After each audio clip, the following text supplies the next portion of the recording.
નમસ્કાર ખેડૂત મિત્રો. તો આજે આપણે જે કુદરતમાં જોવા મળતી શ્રેષ્ઠ સહજીવનની વ્યવસ્થાઓમાંની એક એટલે કે પાકના મૂળ અને માઇકોરાઇઝા વચ્ચે જે સહજીવન થાય છે તેમની વિશે વિસ્તૃતમાં વાત કરવાના છીએ. તો સૌપ્રથમ આપણે બેઝિક માહિતી લઈએ કે માઇકોરાઇઝા શું છે. તો માઇકોરાઇઝા એક એવી ફૂગ છે કે જે પાકના મૂળ સાથે સહજીવન કરી જોડાય અને પાકના મૂળનો વિસ્તાર અનેક ગણો વધારી નાખે છે, જેનાથી જમીનની અંદર દૂર દૂર સુધી પડેલા પોષક તત્વો અને પાણી શોષાય અને પાકના મૂળ સુધી પહોંચે છે. તો હવે સ્ટેપ બાય સ્ટેપ જોઈ કે આ પ્રક્રિયામાં શું થાય અને કેવી રીતે આ બધી પ્રોસેસ થતી હોય છે. તો સૌપ્રથમ જ્યારે પાકના મૂળને ફોસ્ફરસ છે અથવા તો કોઈ કોપર, ઝીંક, સલ્ફર જેવા સૂક્ષ્મ પોષક તત્વોની ઉણપ જમીનમાં હોય અને સિમ્પલ શબ્દોમાં કહીએ જ્યારે પાકના મૂળને ભૂખ લાગે ફોસ્ફરસની, કોપરની, ઝીંકની, ત્યારે તે જમીનમાં ખાસ પ્રકારનું એન્ઝાઇમ જેને કહેવાય છે સ્ટિગોલેક્ટિન એ સિક્રેટ કરે છે જમીનમાં. અને આ જે એન્ઝાઇમ છે એની ઓળખ જે જમીનની અંદર પડેલા જે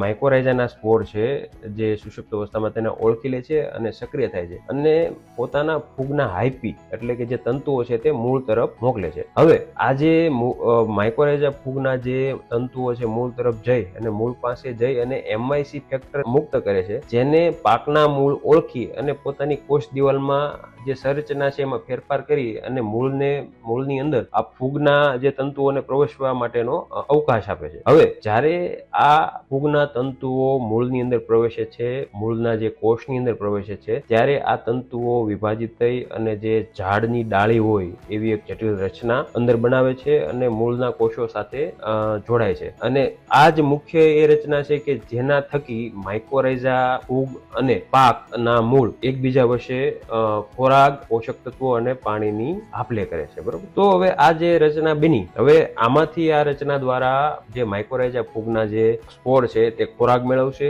અને મૂળની સપાટીની બહાર જમીનમાં પોતાના નવા તંતુઓનો વિસ્તાર ખૂબ વધારશે. ખોરાક મૂળ પાસેથી મેળવી અને પોતાનો ગ્રોથ કરશે અને જે વિસ્તારમાં પાકના મૂળ થાય એની કરતા 10 ગણા વિસ્તારની અંદર તે પોતાના તંતુઓ ફેલાવી દેશે અને દૂર દૂર પડેલા પોષક તત્વો અને પાણી અને શોષી અને મૂળ સુધી પહોંચાડશે. હવે આના ફાયદા શું કે જે જમીનની અંદર જોડાયેલો ફોસ્ફરસ છે, કોપર છે, ઝીંક, સલ્ફર, આયર્ન, બીજા જે પોષક તત્વો જે જમીનના માટીના કણો હારે ચોંટી ગયા છે, તો આ જે ફૂગના જે તંતુઓ છે એ વિવિધ ઓર્ગેનિક એસિડો સિક્રેટ કરશે, એન્ઝાઇમ સિક્રેટ કરશે એટલે કે એનો સ્ત્રાવ કરશે અને આ પોષક તત્વો જમીનના કણોથી છૂટા પાડી અને મૂળ સુધી પહોંચાડશે. એના બદલામાં જે પ્રકાશ સંશ્લેષણ દ્વારા જે કાંઈ પણ ખોરાક બને છે એનો અમુક ભાગ પાક જે કોષ દ્વારા જે અંદર સંરચના બની છે એ ફૂગને પોતાના વિકાસમાં અને પોતાનું જીવન ટકાવી રાખવા માટે આપશે. હવે જ્યારે આવા ફૂગનું જે આખું ઝાડવું કે એ મૂળ ફરતે બની ગયું હોય તો એનાથી પાકને શું ફાયદો થાય? એક તો